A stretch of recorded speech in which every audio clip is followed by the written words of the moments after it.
Hello സുഹൃത്തുക്കളെ, എല്ലാവർക്കും നമസ്കാരം. ഞാൻ തോമസ് സാറ് ഞങ്ങളിവിടെ വർക്കിലാണ്. രാവിലെ 6:30 ആയപ്പോൾ തുടങ്ങിയതാണ്. ഇവിടെ ഇഞ്ചിയൊക്കെ മുളച്ചു.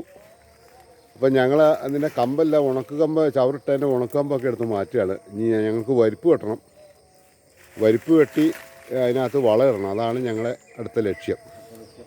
ഇഞ്ചിയൊക്കെ ഏകദേശം ഞങ്ങൾ കുറേ വരിപ്പ് വെട്ടി.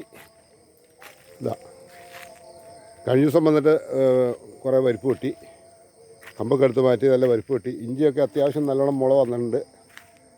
95% അതിൽ മേലെ മുളച്ചിട്ടുണ്ട്. അപ്പോൾ ഇതിനെ തുടർ പണികൾ ഇങ്ങനെ ചെയ്തുകൊണ്ടിരിക്കും. ഇതിനിപ്പോൾ വരിപ്പ് വെട്ടി കഴിഞ്ഞ് വളം ഇട്ടു. പിന്നെ അത് കഴിയുമ്പോഴത്തേക്കും പിന്നെ മഴ കുറവാണ് പൊതുവേ. എന്നാലും ഞങ്ങൾ നടുന്ന സമയത്ത് നല്ല മഴയുണ്ടായതുകൊണ്ട് എല്ലാം നല്ല മുളച്ച് കിട്ടി. എല്ലാം നല്ലോണം അത്യാവശ്യം നല്ല മുളയൊക്കെ വന്നിട്ടുണ്ട്. ഓക്കെ, വീഡിയോ കണ്ട് എല്ലാവരും ലൈക്ക് ചെയ്യുക, ഷെയർ ചെയ്യുക, സബ്സ്ക്രൈബ് ചെയ്യുക. All of thank you.